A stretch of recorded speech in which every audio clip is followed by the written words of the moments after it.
প্রিয় দর্শক, আজ আপনাদেরকে জানাবো আল্লাহ কেন তার প্রিয় বান্দাদেরকে পরীক্ষা করে থাকেন এবং আলোচনা শেষে জানাবো আল্লাহর ভালোবাসা পাওয়ার 10টি উপায় সম্পর্কে। প্রিয় দর্শক, আমরা জানি আমরা যখন আল্লাহর কাছে কান্নাকাটি করে কিছু চাই সেটা আল্লাহ পাক খুবই পছন্দ করেন, কিন্তু একই সমস্যার কথা আল্লাহর কাছে অনেক দিন বলার পরেও কেন তিনি বান্দার দোয়া কবুল করেন না? আল্লাহ কি যাদেরকে ভালোবাসেন তাদেরকে বেশি পরীক্ষার মাঝে ফেলেন? হ্যাঁ, আল্লাহ যাদেরকে সবচেয়ে বেশি ভালোবাসেন তাদেরকে তিনি বেশি বেশি পরীক্ষা করেন। আল্লাহ তার পছন্দের বান্দাদের বিপদে ফেলার কারণ কি? আমরা যদি সকল নবীদের জীবনের দিকে লক্ষ্য করি তাহলে দেখতে পাবো তারাই ছিলেন আল্লাহর সবথেকে পছন্দের এবং তারাই সবসময় কষ্টের মাঝে তথা পরীক্ষার মাঝে ছিলেন। এমনকি তাদের জীবন ছিল সব থেকে বেশি কঠিন। প্রত্যেকটা মানুষের উচিত পরীক্ষার সময় আল্লাহর অবাধ্য কিছু না করা এবং আল্লাহর আদেশগুলো ভালো করে পালন করা এবং ধৈর্য ধারণ করা। তাহলে আল্লাহ পাক অবশ্যই কষ্টগুলোকে দূর করে দিবেন ইনশাআল্লাহ। পবিত্র কোরআনে আল্লাহ পাক ইরশাদ করেছেন, আর নিশ্চয়ই আমি ভীতি, অনাহার, প্রাণ ও সম্পদের ক্ষতির মাধ্যমে এবং উপার্জন ও আমদানি হ্রাস করে তোমাদের পরীক্ষা করব। এই অবস্থায় যারা সবর করে এবং যখনই কোনো বিপদ আসে তখন বলে আমরা আল্লাহর জন্য এবং আল্লাহর দিকে আমাদের ফিরে যেতে হবে, তাদেরকে সুসংবাদ দাও, তাদের রবের পক্ষ থেকে তাদের উপর বিপুল অনুগ্রহ বর্ষিত হবে, তার রহমত তাদেরকে ছায়াদান করবে এবং এই ধরনের লোকেরাই শয়তানুসারী হয়।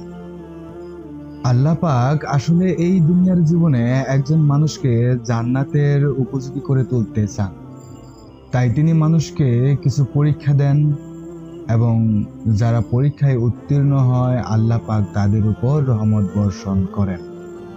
তাই মানুষের উচিত বিপদে পড়লে আল্লাহ পাকের সাহায্য চাওয়া এবং তার কাছে আশ্রয় প্রার্থনা করা। আল্লাহ পাক মানুষকে তাদের ঈমানের স্তর অনুযায়ী পরীক্ষা করেন।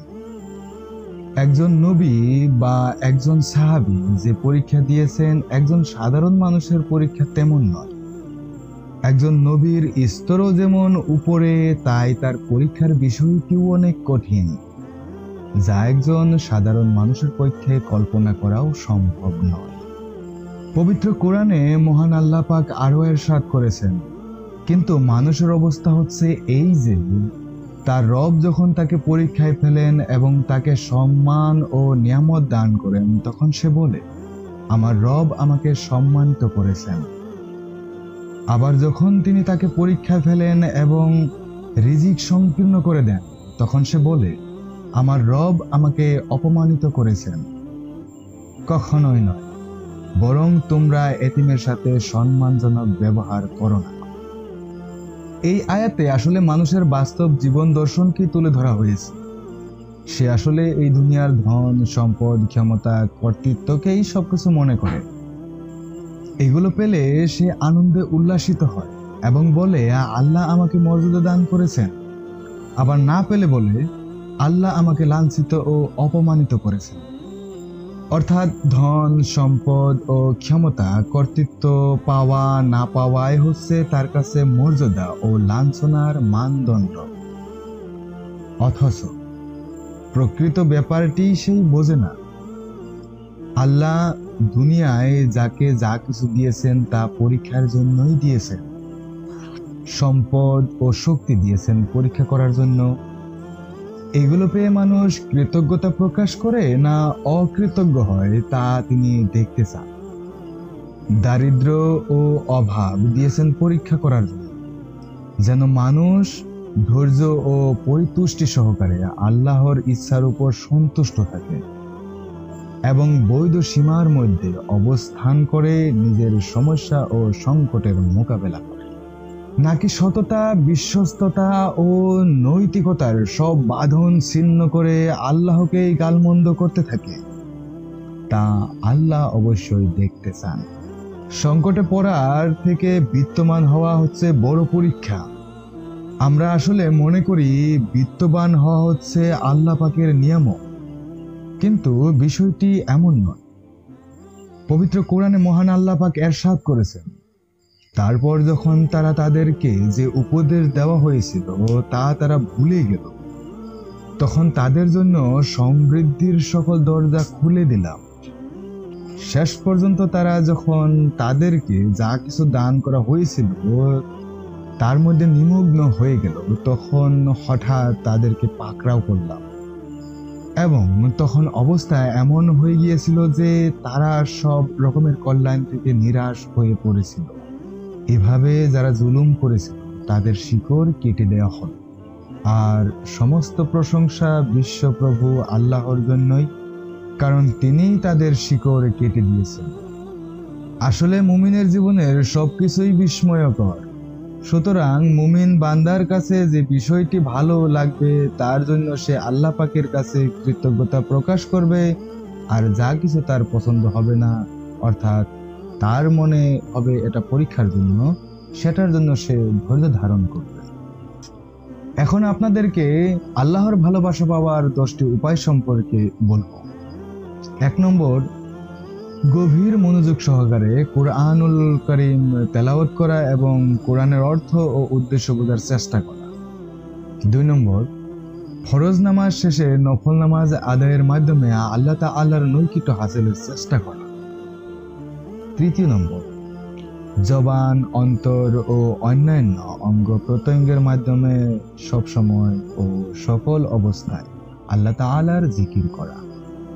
4 নম্বর, বান্দা যা ভালোবাসে এবং আল্লাহ যা ভালোবাসে, এই দুটি ভালোবাসা সাংঘর্ষিক হলে আল্লাহর ভালোবাসাকে প্রাধান্য দেওয়া।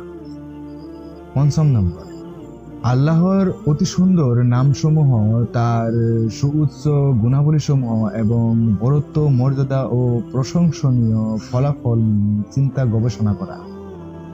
6 নম্বর, আল্লাহ তাআলার প্রকাশ্য অপ্রকাশ্য নিয়ামতগুলো নিয়ে চিন্তা গবেষণা করা এবং বান্দাদের উপর তার দয়া, অনুগ্রহ ও নিয়ামতগুলো গভীর দৃষ্টিতে প্রত্যক্ষ করা।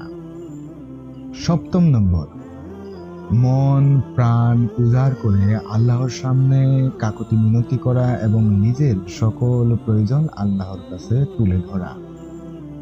8 নম্বর, রাতের শেষ তৃতীয়াংশ বাকি থাকতে যখন দুনিয়ার আসমানে নুজুলে এলাহির সময় হয়, তখন নির্জনে আল্লাহ তাআলার নিকট কান্নাকাটি করা, দোয়া করা এবং কোরআন তেলাওয়াত করা, ক্ষমা প্রার্থনা করা ও তওবার মাধ্যমে শেষ রাতের আমলের সমাপ্তি করা। 9 নম্বর, আল্লাহর প্রিয় বান্দা ও সৎ লোকদের সাথে উঠা বসা করা এবং তাদের উপদেশ, নসিহত ও কথাবার্তা থেকে উপকৃত হওয়া। এবং 10 নম্বর, আল্লাহর মাঝে ও বান্দার অন্তরের মাঝে প্রতিবন্ধকতা সৃষ্টিকারী প্রত্যেক জিনিস থেকে দূরে থাকা। মহান আল্লাহ পাক আমাদের সবাইকে বিষয়গুলি বোঝার এবং আমল করার তৌফিক দান করুক। আমিন।